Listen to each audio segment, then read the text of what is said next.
Assalamualaikum anak-anak.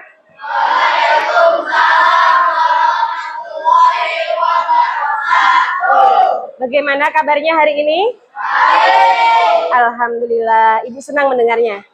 Baik, sebelum memulai pembelajaran kita pagi ini, silakan ketua kelas untuk menyiapkan berdoa terlebih dahulu.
Matika ya arhamar rahimin. Nah, Ibu absen terlebih dahulu. Afian aja. Samsudin.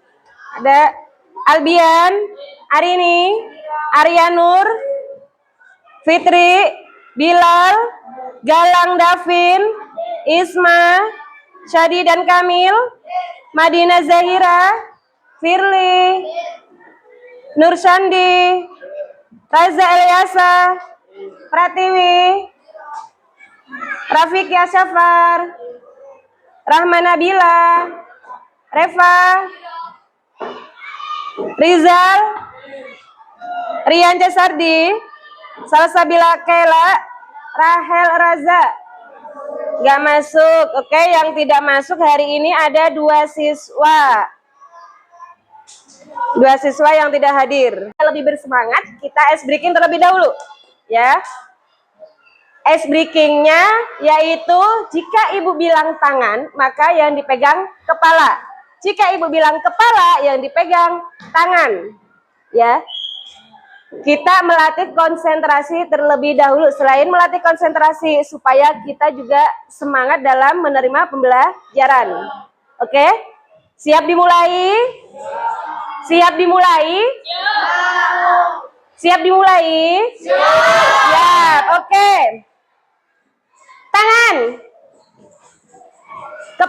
Kepala. Tangan. Tangan. Tangan. Tangan. Kepala, tangan, tangan.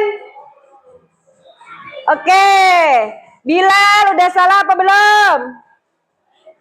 Orma jawabnya nggak mau salah Ibu, Bilal benar, begitu ya Bilal ya. Oke, tepuk semangat.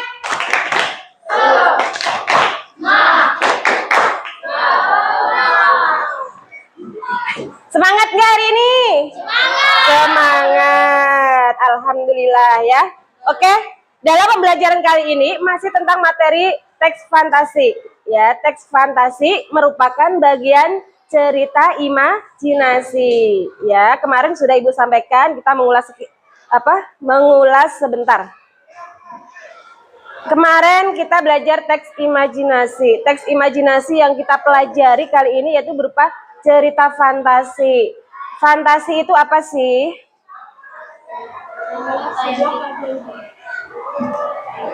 Cerita fantasi, kan? Fantasi itu apa? Hasil karya imajinasi. Kalau teks cerita fantasi yang bagaimana? Hah? Teks cerita yang mengandung keajaiban, ya. Teks cerita fantasi adalah sebuah karya sastra di mana dalam ceritanya tersebut mengandung keajaiban atau cerita yang dihasilkan dari hasil pemikiran penulis ataupun pengarang itu sendiri, hasil imajinasinya penulis, ya. Yang namanya cerita fantasi itu penulis bebas berekspresi, ya. Maksudnya bebas berekspresi itu yang bagaimana? Penulis itu bebas menceritakan apapun itu meski di luar akal atau tidak logis. Itu kelebihan dari cerita fantasi, ya. Tidak akan terjadi yang namanya catlok atau cacat logika atau tidak masuk akal, ya. Jadi dalam cerita fantasi, jika kalian ingin menceritakan sebuah keajaiban itu boleh, ya. Misalnya kalau kalian pernah melihat, kalau dulu ibu pernah memberikan contoh Doraemon, gitu kan? Cerita Doraemon. Doraemon memiliki keajaiban berupa kantong ajaib, di mana dia memiliki kantong di perutnya bisa memberikan apapun yang diinginkan oleh Nobita, begitu kan? Ya, itu disebut cerita fantasi karena si Doraemon memiliki keajaiban. Padahal dalam kehidupan nyata tidak ada yang namanya Doraemon. Ya, nggak ada tokoh yang namanya Doraemon, itu hanya hasil pemikiran pengarang atau penulis yang membentuk sebuah cerita yang memiliki keajaiban atau keunikan-keunikan tentang Doraemon. Cerita fantasi sama seperti cerita yang lainnya, yaitu di mana cerita memiliki unsur-unsur pembangun ceritanya. Unsur-unsur pembangun cerita kemarin ada berapa? Ada berapa unsur pembangun cerita? Ada? Oke, unsur-unsur cerita, unsur pembangunnya kemarin ada berapa? Ada 2. Yang pertama unsurnya apa? Unsur intrinsik. Apa saja unsur intrinsik cerita? Ada yang pertama namanya tema. Yang kedua, tokoh. Unsur yang ketiga, penokohan. Ada apa lagi? Apa? Latar. Disebut juga apa latar? Setting. Terus yang kelima ada apa? Alur atau plot. Terus ada apa lagi? Amanat. Ada apa lagi? Sudut pandang. Ya, unsur-unsur pembangun cerita yang pertama ada unsur intrinsik, yaitu unsur pembangun cerita yang berasal dari dalam cerita itu sendiri. Yaitu yang pertama ada tema, ada tokoh, ada penokohan, ada latar, ada alur, amanat, dan sudut pandang. Unsur-unsur intrinsik ada beberapa, ada yang disebut juga tokoh dan penokohan. Yang membedakan tokoh dan penokohan itu yang bagaimana? Tokoh itu apa? Tokoh. Apa tokoh? Pemeran, ya. Yang namanya pemeran itu tidak hanya pemeran utama saja, karena apa, yang namanya tokoh juga masih terbagi menjadi beberapa, ya. Tokoh kemarin ada berapa? Ada tokoh apa saja? Tokoh protagonis, antagonis, dan tritagonis. Tokoh protagonis. Yang pertama tokoh protagonis itu tokoh yang seperti apa? Tokoh apa? Pratiwi, tokoh yang baik atau disebut juga tokoh Selain baik disebut juga tokoh apa? Utama. Protagonis, ada tokoh protagonis, ada tokoh antagonis. Ya, kita kemarin mengenal beberapa tokoh. Salah satunya ada tokoh protagonis. Tokoh protagonis itu yang bagaimana? Ya, tokoh yang biasa menjadi pemeran utama dan yang baik. Bagus, jawaban kamu benar Pratiwi. Berarti kamu sudah menerima pembelajaran sebelumnya dengan baik. Ibu senang mendengarnya. Selanjutnya, selain tokoh itu ada juga yang disebut amanat. Siapa yang bisa menjawab amanat itu yang bagaimana? Iya, siapa? Ismi, bagaimana amanat? Isma? Ya, pesan yang ingin disampaikan. Disampaikan oleh siapa, Nak? Oleh penulis atau pengarang, ya. Amanat adalah pesan atau pesan tersirat maupun tersurat yang ingin disampaikan oleh penulis atau pengarang dalam bercerita. Itu amanat, ya. Bagus. Isma, jawaban kamu tepat sekali. Setelah ada tokoh, kalian sudah tahu, kemudian ada amanat, ada juga yang disebut latar. Kalau misalnya di pagi hari yang cerah, Arya berangkat ke sekolah dengan hati yang gembira. Latar yang disajikan dari cerita yang Ibu sampaikan tadi apa? Hah? Latar apa? Latar apa? Hah? Latar sayang. Latar? Kok tempat?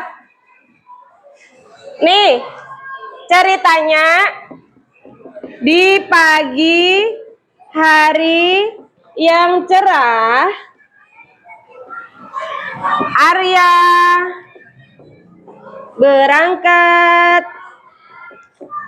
ke sekolah dengan hati yang gembira.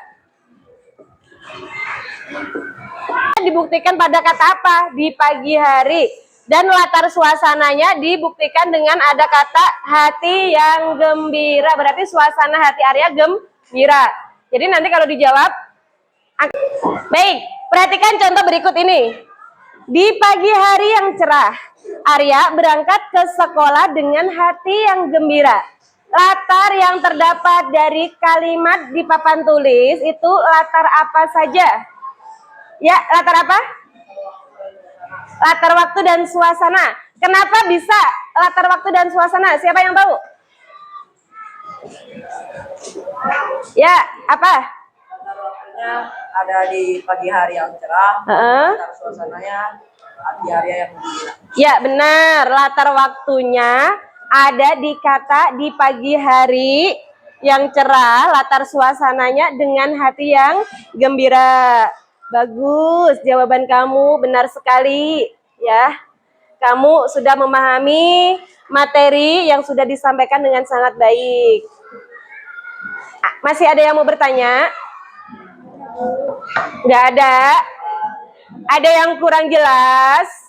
Nggak ada.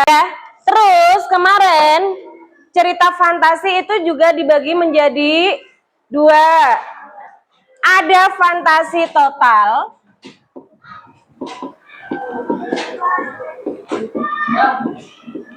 Dan ada fantasi irisan. Ya. Ada fantasi total, ada fantasi irisan. Salah ya? Irisan. Ya. Cerita fantasi dibagi menjadi dua. Ada fantasi total dan fantasi irisan. Fantasi total kemarin itu cerita fantasinya yang seperti apa? Ya, cerita fantasi atau cerita yang disajikan oleh pengarang yang semua kejadiannya itu benar-benar tidak ada di kehidupan nyata. Itu cerita fantasi total. Berarti kalau cerita fantasi total tadi seperti itu, cerita fantasi irisan yang bagaimana? Oh ya, benar.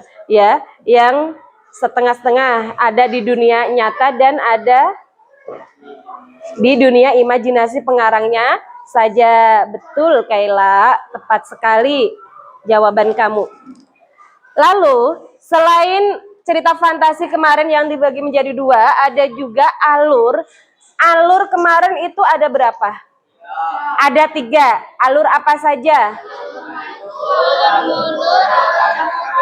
Ada alur maju, alur mundur, atau alur campuran. Alur maju disebut juga alur progresif. Alur maju itu alur yang penceritaannya seperti apa? Ya, alur yang menyajikan cerita secara runtut dari awal konflik dan penyelesaian. Betul banget Kaila, kamu keren, bisa menjawab pertanyaan Ibu dengan baik. Oke, tadi kita sudah belajar cerita fantasi, ada unsur intrinsik yang sudah Ibu paparkan. Kalian sudah bisa menjawab dengan jawaban-jawaban Ibu dengan baik, ya. Mungkin yang masih belum paham boleh bertanya. Ibu akan mengulas. Tidak apa-apa, yang merasa belum paham atau kurang paham boleh bertanya. Kalau diam berarti Ibu anggap kalian sudah paham semua. Sudah paham anak-anak? Alhamdulillah, Ibu sangat senang mendengarnya karena kalian sudah paham dengan materi pembelajaran yang sudah Ibu sampaikan, ya. Semoga di pelajaran-pelajaran yang selanjutnya juga Ibu berharap kalian dapat menerima pembelajaran dengan sangat baik, dengan hati yang bahagia, dengan semangat yang terus membara untuk mencapai cita-cita kalian ke depannya. Ya, Ibu mengucapkan terima kasih atas perhatian kalian. Jika ada yang masih belum paham, kalian boleh bertanya sama Ibu kapan saja. Ibu akhiri untuk pembelajaran kita pagi hari ini dengan mengucapkan terima kasih. Dan sekian dari Ibu. Wassalamualaikum warahmatullahi wabarakatuh.